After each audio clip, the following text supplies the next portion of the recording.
ప్రభావ. మీరు మాతో మాట్లాడమని, ఎందరైతే నీ వాక్యాన్ని వినాలని ఆసక్తితో ఎదురు చూస్తున్నారు ప్రతి ఒక్క హృదయాన్ని సంధించమని ప్రభావ. మీరే నా నోటిని కేవలం నీకు బోరగా మాత్రమే వాడుకున్న వారే మీరే మహిమ ఘనత ప్రభావం పొందుకోమని యేసయ్య శక్తులను బట్టించున్నాము తండ్రి. ఆమేన్.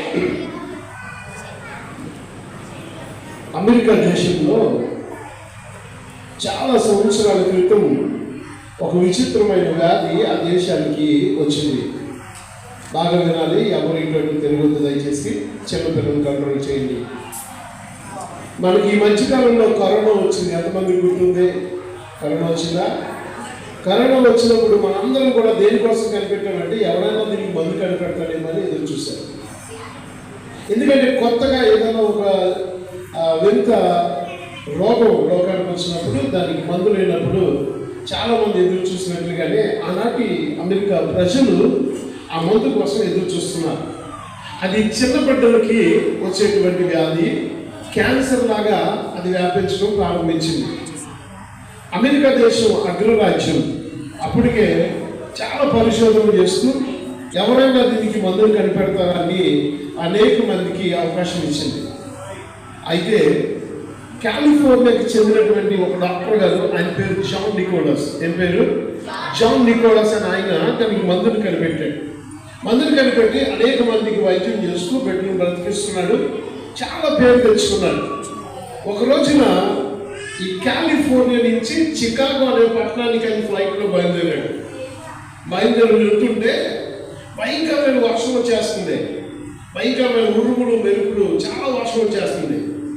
ఇంకా వర్షంలో ఫ్లైట్ ఎట్టి పరిస్థితుల్లో ఇంకా ముందుకు వెళ్ళలేక ఆ ఫ్లైట్ ఏం చేశారంటే మరొక రాష్ట్రంలో దాన్ని ల్యాండ్ చేసేసారు.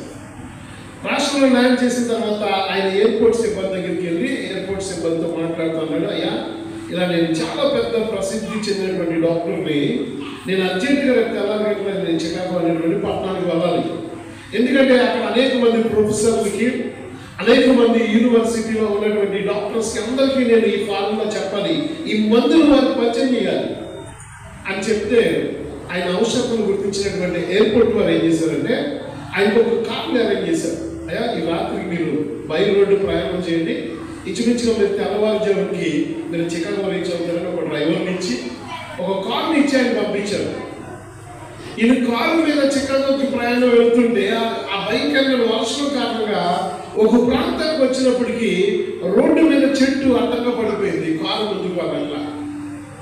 అప్పుడు ఆ డ్రైవర్ పిలిచాడు, అయ్యగారు, ఆ ఎదురుకుండా ఒక ఇల్లు కనపడుతుంది, ఆ ఇంట్లో ఒక దీపం కనపడుతుంది, మీరు కాసేపు వెళ్ళి ఆ ఇంట్లో విశ్రాంతి తీసుకుంటే నేనేం చేస్తానంటే ఈ చెట్లన్నీ పక్కకు లాగేసి మనం వెళ్ళడానికి ఏర్పాటు చేస్తానన్నాడు.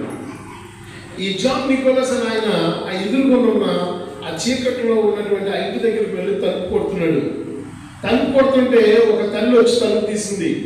తలుపు తీసి, అయ్యా, ఎవరో పెద్ద ఇంట్లో ఉన్నారు, బయట భయంకరమైన వర్షం వస్తుంది, లోపలికి రండి అని ఆహ్వానించింది. తుడుచుకోవడానికి రుమాలు ఇచ్చింది, తాగడానికి వేడివేడిగా టీ ఇచ్చింది. సోఫాలో కూర్చున్నారు. ఆయన చెప్పాడు, ఇలాగా నా కారు ఆగిపోయిందమ్మా, ఇంకొక గంటలో నాకు క్లియర్ అవుతే నేను ఇలా వెళ్ళిపోవాలి అని చెప్పాడు. సరే నాగా కూర్చోండి అనేది. కూర్చున్నాడు, మంచినీళ్ళు తాగాడు, టీ తాగాడు, సోఫాలో కూర్చున్నాడు. ఆ తల్లి వచ్చాను, మీరు ఎప్పుడు తిన్నారా ఏంటో, భోజనం సమయం అయింది కదా, రాత్రి అందరూ భోజనం చేసే సమయం అయింది, మాకు భోజనం చేసే ముందు ప్రార్థన చేసుకునే అలవాటు ఉంది. ఏం అలవాటు ఉంది? ప్రార్థన చేసుకునే అలవాటు ఉంది. మీరు కూడా వస్తే మనం ప్రార్థన చేసుకుని భోజనం చేద్దామని చెప్పింది. దానికి జాన్ నికోలస్ ఏమన్నాడంటే, ఐఎమ్ వెరీ సారీ, క్షమించమ్మా, నేను ప్రార్థన చేసుకునే అలవాటు నాకు లేదు. నా పేరులో క్రిస్టియానిటీ ఉంది, కానీ నేను క్రైస్తవుని కాదు. నేను దేవుణ్ణి నమ్మను. నేను దేవుణ్ణి నమ్మను. నేను దేన్ని నమ్ముకున్నాను? నా జ్ఞానాన్ని నమ్ముకున్నాను, నా తెలివినే నేను నమ్ముకున్నాను. సారీ అని చెప్పేసి ఆ సోఫాలో కూర్చుని ఉంటాడు. ఎదురుకుండా ఈ తల్లి వెళ్ళి ప్రార్థన చేయడం ప్రారంభిస్తుంది. ఆ ఉయ్యాలో ఉన్న 2 సంవత్సరాల బిడ్డను ఎదుట మోకరించి ఆకాశం వైపు చేతులెత్తి కన్నీరు కారుస్తూ అరగంట పైనే ప్రార్థన చేసినంత ఏడుస్తూ ప్రార్థన చేసింది. ప్రార్థన అంతా అయిపోయిన తర్వాత కళ్ళు తుడుచుకుని ముఖం తుడుచుకుని ఆ పెద్ద ఆయన దగ్గరికి వచ్చి అంటుంది, అయ్యా మా ప్రార్థన అయిపోయింది, మీరు లేచి చేయి కడుక్కుంటే మనం వెళ్ళి ఏం చేద్దాం, భోజనం చేద్దాం. దానికి ఆ పెద్ద ఆయన ప్రశ్న వేసిన, అమ్మ ఇందాక నుంచి చూస్తున్నాను, ఆ ఉయ్యాల దగ్గర మోకరించావు, కన్నీరు కాస్త అరగంట సేపు ఆపకుండా ఏడుస్తూ ఏడుస్తూ ప్రార్థన చేస్తున్నావు, ఏంటి, ఏమైంది, నీకు వచ్చిన సమస్య ఏంటి, అసలు నీ బాధ ఏంటి, నీ కష్టం ఏంటి, ఎందుకు అంతగా ఏడుస్తూ నువ్వు ప్రార్థన చేస్తావని అడిగాడు. దానికి తల్లి అంది, అయ్యా నా బిడ్డకు ఇప్పుడు అమెరికాలో ఉన్నటువంటి ఆ విచిత్రమైన రోగం ఉందే, ఆ రోగంతోనే పుట్టింది, 2 సంవత్సరాలుగా ఆ రోగంతోనే బ్రతుకుతుంది, రోజు ఆ ఉయ్యాల దగ్గర మేము మోకరించి ప్రార్థన చేస్తున్నాం తప్ప మేమేమీ చేయలేము. ఎందుకంటే ఆ బిడ్డకు రోగాన్ని నయం చేసే డాక్టర్ గారంట ఎక్కడో కాలిఫోర్నియాలో ఉంటారు, ఆయన చాలా దూరంలో ఉంటాడు, ఆయన దగ్గరికి వెళ్ళే స్తోమత కానీ ఆయన దగ్గరికి వెళ్ళి వైద్యం చేయించుకునేంత డబ్బు కానీ మా దగ్గర లేదు, అందుకని ఏమీ చేయలేని నిస్సహాయతలో మేము కేవలం ప్రార్థన మాత్రమే చేస్తున్నాం అని తల్లి చెప్పిందంట. ఆ తల్లి మాటలు విన్నటువంటి ఆ డాక్టర్ గారు కళ్ళలోంచి నీళ్ళు రావటం ప్రారంభమైంది, కళ్ళలోంచి ఏడు చేస్తున్నాడు, కన్నీరు కారుస్తుంటే ఆ తల్లి డాక్టర్ గారిని అడుగుతుంది, మీరెందుకయ్యా ఏడుస్తున్నారు, మీరెందుకు కన్నీరు కారుస్తున్నారు, నా సమస్యను చూసా, నా కష్టాన్ని చూసా, నా బాధను చూసా అని అడిగింది.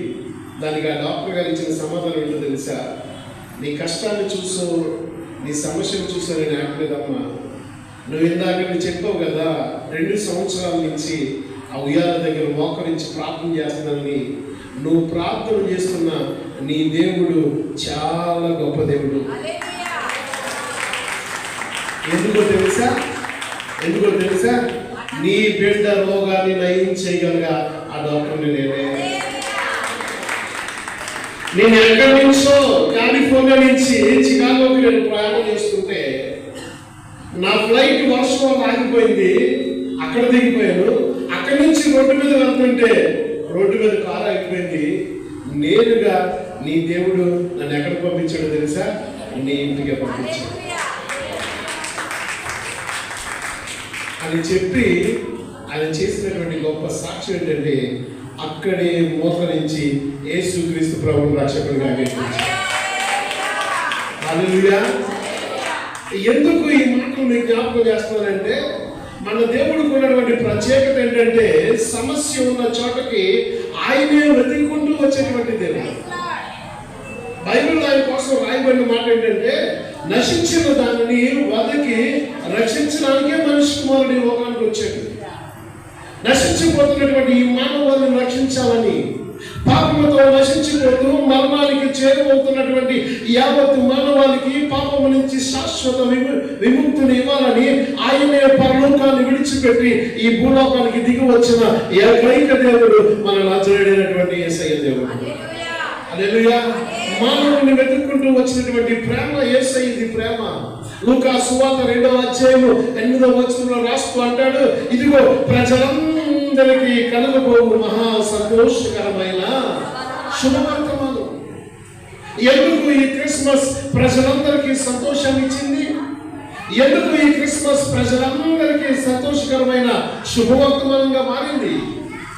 క్రిస్మస్ ఏదో ఒక దేశానికో, ఒక రాష్ట్రానికో, ఒక కులానికో, ఒక జాతికో, ఒక మతానికో చెందింది కాదు. ఇది ఎవరికి శుభవార్త అంట? ప్రజలందరికీ శుభవార్త. ఈరోజు ప్రపంచంలోనే అత్యధికమైనటువంటి జనాభా మరి ఘనంగా జరుపుకున్నటువంటి ఏకైక పండుగ క్రిస్మస్ పండుగ. అమెరికా దేశం మొదలుకొని ఐరోపా దేశాల నుంచి ఆస్ట్రేలియా దేశాలు మొదలుకొని ఆసియా దేశాల వరకు అన్ని దేశాల్లోనూ కూడా ఘనముగా జరుపుకునేటువంటి ఏకైక పండుగ క్రిస్మస్ పండుగ. ఎందుకు ఈ క్రిస్మస్ పండుగ ఇంత ఘనంగా మారింది? ఎందుకు ఈ క్రిస్మస్ పండుగను ఇంత ఘనంగా జరుపుకుంటున్నారు? ఎందుకు ఇది ప్రజలందరికీ శుభవార్త అయింది? ఎందుకు ఇది అందరికీ శుభవార్తగా మారింది? ఏంటి ఈ క్రిస్మస్ ఉన్నటువంటి ప్రత్యేకత అని మీరు ఎప్పుడైనా ఆలోచించినట్లయితే దేవునికి మానవుడి పట్ల కలిగిన ప్రేమ మనకి క్రిస్మస్ లో కనబడుతుంది. ఒక వచనాన్ని దేవుడు మాట్లాడుతూ అంటాడు, ఇదిగో దేవుడు లోకమును ఎంతో ప్రేమించును కాగా తన అద్వితీయ కుమారునిగా పుట్టిన వాని యందు విశ్వాసం ఉంచి వాడు నశింపక నిత్య జీవం పొందినట్లు ఆయనను